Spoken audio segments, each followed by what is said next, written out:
Hello friends, Gautam Kumar official smart tech में आपका स्वागत है। आज की इस वीडियो में जानेंगे प्रशासनिक अभियोग्यता, जिससे 30 प्रश्न आपके एग्जाम में पूछे जाते हैं, जिसका चैप्टर 4 है पुरुष और महिला छात्रों का अलगाव सुनिश्चित करना। और इसका प्रीवियस ईयर क्वेश्चन देखने वाले, जो आपके हॉस्टल वार्डन एग्जाम के लिए बहुत ही महत्वपूर्ण आने वाला है। तो वीडियो के एंड तक बने रहिएगा और चैनल पर नए हैं तो चैनल को सब्सक्राइब कर लीजिए। चलिए प्रश्न देखते हैं। देखिए, प्रश्न विगत परीक्षा में पूछे हुए प्रश्न है। पहला प्रश्न है, महिला छात्रावासों के लिए छात्रावास प्रबंधन समिति में प्रबंधन व अध्यापकों में कितना प्रतिशत महिलाओं का होना आवश्यक है? तो 50% राइट आंसर हो जाएगा हम लोग का। 50% महिलाओं का होना आवश्यक है। और देखिए, आप लोग का जो बहाली आया उसमें 50% महिलाओं का ही है और 50% पुरुष के लिए बहाली आया है। चलिए डिटेल में हम लोग जान लेते हैं। महिला छात्रावासों के लिए छात्रावास प्रबंधन समिति में प्रबंधन व अध्यापकों में 50% महिलाएं होना अनिवार्य है। प्रत्येक महिला छात्रावास में सैनिटरी नैपकिन वेडिंग मशीन अनिवार्यता होनी चाहिए।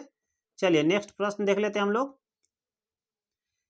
छात्रावासों में महिला छात्रों की सुरक्षा सुनिश्चित करने के लिए वार्डन क्या उपाय कर सकती है?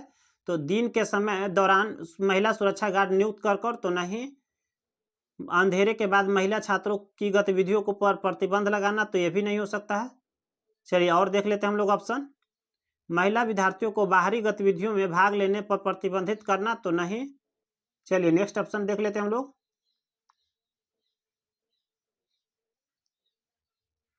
लैंगिक समानता को बढ़ावा देना और सभी छात्रों के लिए एक सुरक्षित वातावरण प्रदान करना हम लोग का राइट आंसर हो जाएगा डी। चलिए डिटेल में हम लोग जान लेते हैं।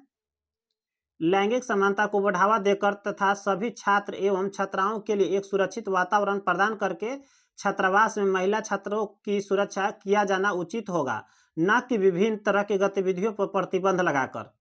चलिए नेक्स्ट प्रश्न देख लेते हैं हम लोग। भारतीय संविधान के अंतर्गत कौन से अधिकार बच्चों को प्राप्त है? तो निःशुल्क और अनिवार्य प्रारंभिक शिक्षा का अधिकार बच्चों को प्राप्त है। चलिए नेक्स्ट ऑप्शन देख लेते हैं हम लोग। 14 वर्ष तक के बच्चों को किसी भी खतरनाक रोजगार या काम करने से सुरक्षा है, तो यह भी है, तो हम लोग का ये भी सही हो गया। सी देख लेते हैं, उन्हें दुर्व्यवहार से बचाना हो चाहिए, तो हाँ ये भी सही है, यानी कि ये भी से हम लोग सही है, यानी उपयुक्त हम लोग का सभी सही है, यानी कि राइट आंसर हो जाएगा हम लोग का डी। चलिए डिटेल में हम लोग जान लेते हैं। भारतीय संविधान के में सभी बच्चों को कुछ विशेष अधिकार प्रदान करता है। अनुच्छेद 21 के एक के अंतर्गत 6 से 14 वर्ष के सभी बच्चों को निःशुल्क और अनिवार्य शिक्षा का अधिकार है। देखिए ये भी प्रश्न यहाँ से पूछा हुआ है कि किसमें है, तो धारा 21 के ए में है और अनिवार्य शिक्षा का अधिकार प्रदान है। अनुच्छेद 24 के अंतर्गत 14 वर्ष की कम की आयु के किसी भी बालक को किसी कारखाने या काम करने के लिए नियोजित नहीं किया जा सकता है। किसी अन्य परिसंकटमय नियोजन में नहीं लगाया जा सकता है। धारा 24 के अंतर्गत, अनुच्छेद 24 के अंतर्गत है। चलिए नेक्स्ट प्रश्न देख लेते हैं हम लोग। छात्र छात्रों के संदर्भ में लाइट आउट का तात्पर्य किससे है? तो इसका राइट आंसर हो जाएगा हम लोग का सी। राइट आंसर इसका हो जाएगा हम लोग का सी।